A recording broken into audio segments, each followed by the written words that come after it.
While movies are subjective, there's no doubt in my mind that the following 10 movies are the best of 2015.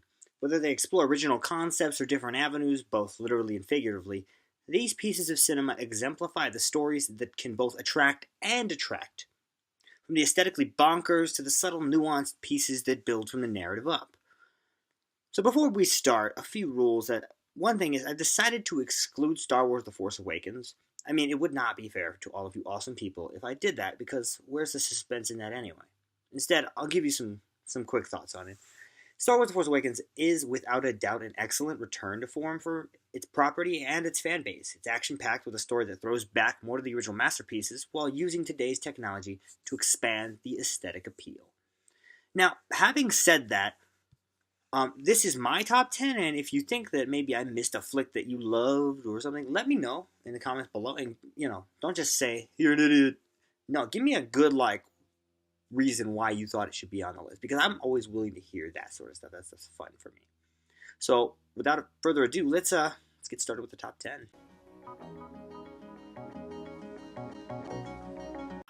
When it comes to adapting a science fiction book, oftentimes they lose their luster. One great example of a sci-fi story that didn't is Blade Runner. So when the task of bringing Andy Weir's book about an astronaut left on the Red Planet came up, who better to direct it than the man who answered the question of do androids dream of electric sheep? And not only does Ridley Scott lovingly try to go save Matt Damon from his solidarity on that planet, but he gets one hell of a performance out of Jeff Daniels and the rest of the cast. This is a funny, so much so that the Hollywood Foreign Press thought to nominate it as comedy. It's harrowing, and it shows what can happen when you science the shit out of things.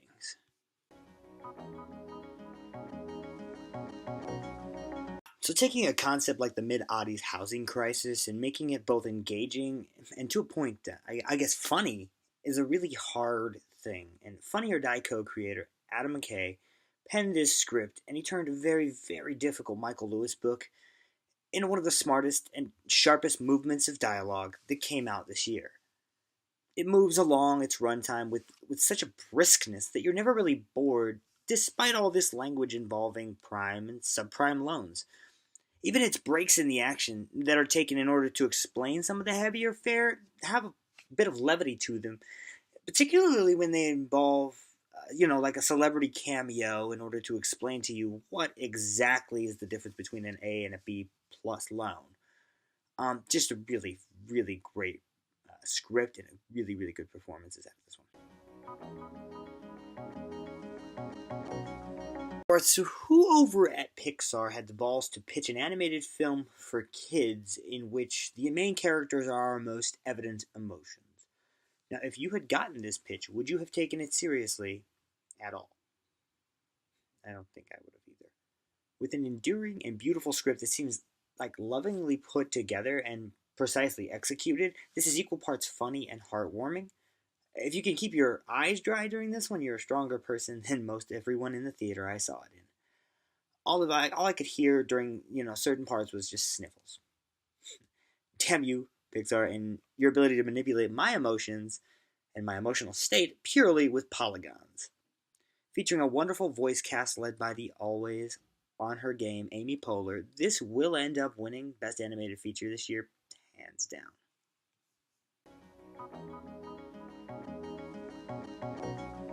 Alejandro González Iñárritu continues to stretch the filmmaking process. With last year's Birdman, he crafted a film that looks like one continuous shot, and it had a score made completely of drums.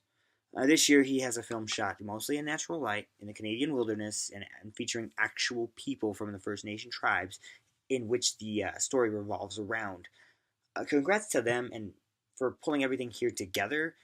From a narrative standpoint, the way the story is told is far more interesting than what it actually is. And by that I mean, it's your basic revenge story of a man trying to kill a guy who tried to kill him. Leo brings it with his performance, and Tom Hardy continues to just mumble through everything. It's standard fare there. But it's real pretty.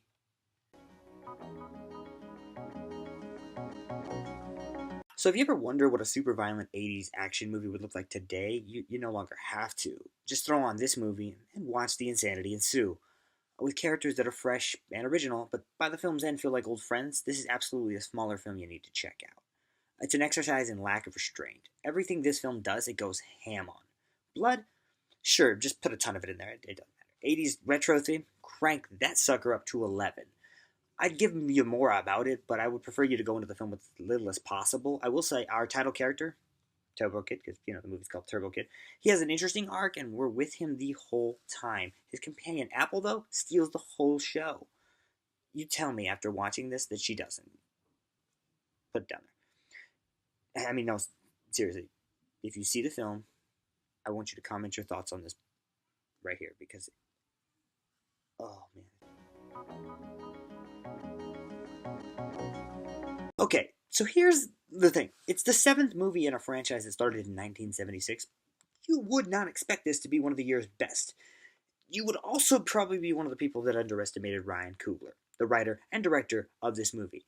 Not only are his writing and direction most of the reason that this movie is so damn good, but I feel like it never would have worked without him behind the camera.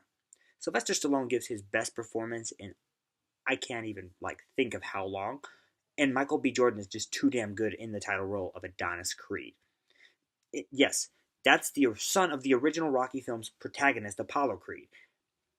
And see, some of it does feel a little bit rehash, but it works. Everything about this film seems to be updating the worn story that Rocky had become. And I think that's evident in the fact that Rocky is now just a beat up, worn person himself.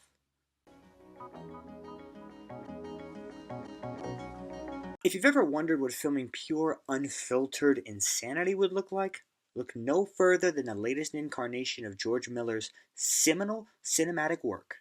Charlize Theron does her best Rosie the Riveter and is becoming a feminist icon with her role as Imperator Furiosa. Miller injects life and gravitas into the whole affair.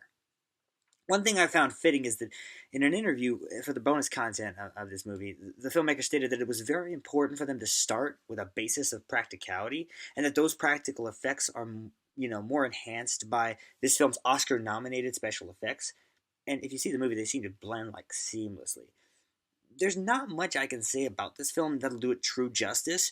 What I would instead recommend is that you enjoy this film in all of its shiny chrome beauty. Rarely does a sci-fi movie so wonderfully blend the suspense of Kubrick's 2001 with the technological quandaries pondered on by things like Steven Spielberg's AI artificial intelligence or the aforementioned Blade Runner. Perhaps that's a question we should ask Ava, our artificial protagonist.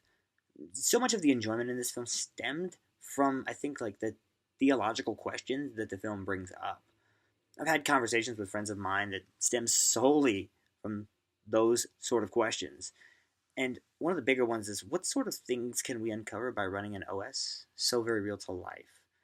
What kind of consequences will we have to deal with when man tries to play God? And with an AI that can manipulate and control the one weakness of the human psyche, our emotions, what are the consequences there? I think that writer and first-time director Alex Garland, he nails both the tone and the story. And from a performance standpoint, Alicia Vikander, Oscar Isaacs, and Domhnall Gleeson carry the whole movie just with the three of them.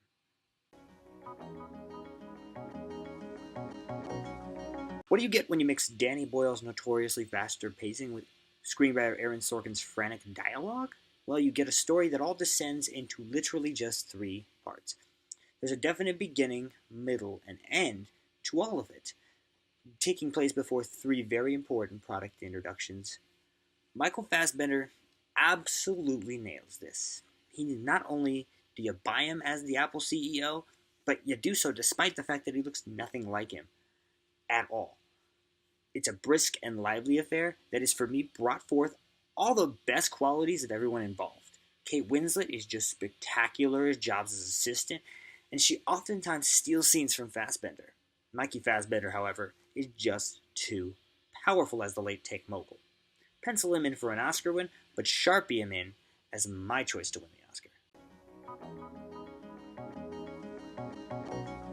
And here are a few films that didn't quite make the list. Kingsman: The Secret Service was fun, balls-to-the-wall spy action.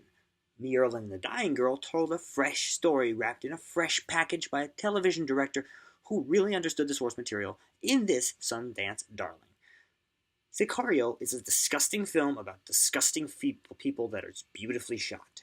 Emily Blunt and Benicio del Toro are pitch perfect, and Denis Villeneuve is a future superstar behind the lens. Spotlight is great. Some would say cinematically it's perfect, but I found it a bit draggy. But damn it, does it tell an effective story. Anna Mona Lisa is a wonderful piece of stop motion that tells more about the human struggle than most movies featuring actual people does and did and can and do. Now, let's get to the pièce de résistance, the number one film, for me, of 2015. Alright guys, here it is. Rarely does Hollywood craft a film that can genuinely punch you in the gut, with not just its premise, but with every fiber of its narrative.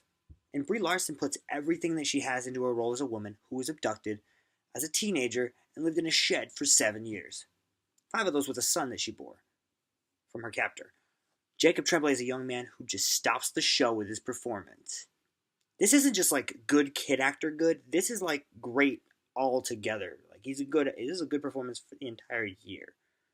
Larson has been gaining steam and will probably walk away with the Oscar for this. And it's because there's nothing saccharine or sugar-coated about this film at all. Nothing that artificially manipulates our emotions. Instead, it guides us through our humanity and uses its actors as a vessel for that journey.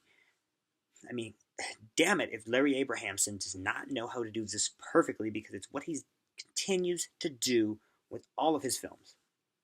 Well done, sir, and well done to everybody involved in this production for being for me, the best film of 2015. That's it. That's the end. 10 through 1, best films of 2015 for Film Snob Reviews. Like us on literally every social media. It's at Film Snob Reviews right there. There's a subscribe button. Click it, share this, like it, thumbs it up. Do whatever you can. Let people know that we're here. I would love to see all your comments about the films that you like. Leave me your top 10 and maybe we can get in an argument about how wrong I am and how wrong you are, and we'll just fight each other for back and forth for 140 comments. Either way, do what you gotta do. For Film Snob Reviews, this has been William, and until next time, later.